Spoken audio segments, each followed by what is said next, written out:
主な材料はこれだけです。牛すじ肉が 1.1kg ですね。約 1kg になります。トマト缶ですね。ダイストマトになります。この他に調味料が追加されるんですけど、そちらの詳細はこちらに貼っておきます。まず牛すじ肉に下味をつけたいので、こういう風にしっかり並べてもらって水気を取っていきます。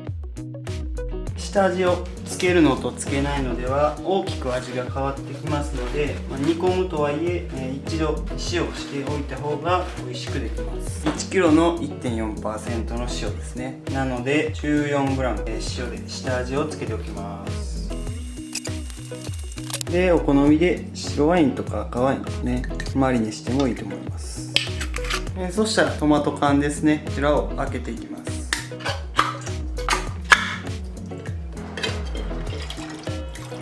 だいたい牛すじ肉と同量ですね。 1kg に対して 1kg とか、それぐらいの分量でやるといいかと思います。ということで牛すじ肉に塩が入るまで待っていきましょう。あれから3時間が経過しまして、牛すじ肉に塩が入ったので水気を切った状態になります。こちらをジップロックに移していきます。この袋は何でもいいです。これで塩をした牛すじ肉が 500g 袋に入っている状態ですね。こちらに同じ量のトマトを入れていきます。すじ肉が 500g なのでトマトも 500g ですね。ということで牛すじ肉とトマトが合わさりました。ジップロックであれば蓋をして、ジップロックでない場合はこのままでも構いません。このトマトと牛すじ肉が入ったところにブーケガルニも入れておきます。これはお好みで大丈夫です。そしたらこちらを閉じていきます。もちろん閉じなくてもできますけど、閉じなくてもこういう風にしたら、できますので、ここはお好みでやってください。今回は閉じずにいきましょう。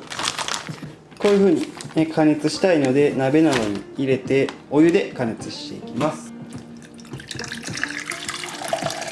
トマトと牛すじ肉が浸れば OK ですので、真空も別にしなくても大丈夫です。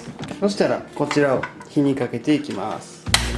この状態で長時間煮込めば簡単に焦げつくことなくできます。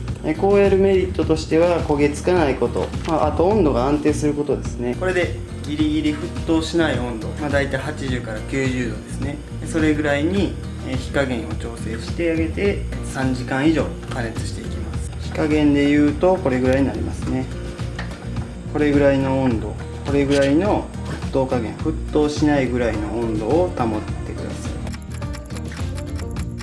ということで6時間ほど湯煎で火にかけまして、こちらが冷やしたものになります。これで十分美味しく食べられるんですけど、今回はここから一手間加えて玉ねぎとニンニクを合わせていきます。玉ねぎ 500g をまずカットしていただいて、ニンニクは潰しておきます。そしたら鍋で合わせていきたいと思います。鍋にオリーブオイルをたっぷり、こちらにニンニクを入れてニンニクの香りを移していきます。ニンニクの香りがある程度移りましたら、こちらへ玉ねぎを入れていきます。透明になるまでソテーするんですけど、こちらにパプリカなんかを入れていただけるとバスク風とかになったりします。玉ねぎが、透き通ってきましたら煮込みを入れていきます。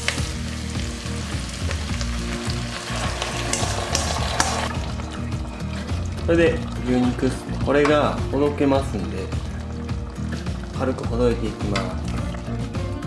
こんな感じでホロホロっと出てきますね。これ3時間以上煮込むとこういう風にほどけていきます。あとはこの後から入れた玉ねぎの具材ですね、こちらをなじませて完成になります。このように多く作った場合はタッパーに保存しておけば長期間持ちますので、ここから急冷して冷蔵庫で保存しておきます。